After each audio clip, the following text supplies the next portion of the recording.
প্রতাপগড় শিলটেরা এলাকা থেকে 9 দিন ধরে রহস্যজনকভাবে নিখোঁজ এক বৃদ্ধ। পরিবারের সদস্যরা অনেক খোঁজাখুঁজির পর তার হদিশ পায়নি।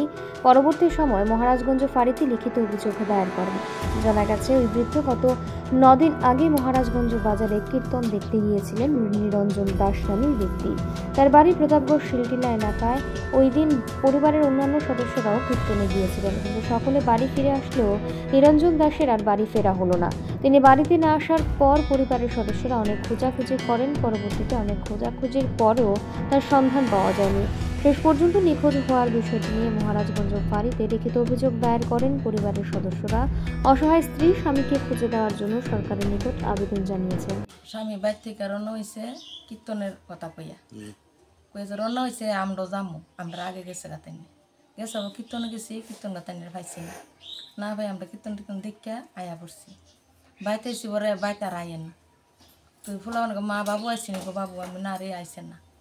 তো আমরা ভাবছি রাস নীলা দেখে আইব, কিন্তু রাস নীলা দেখে আর আইলো না।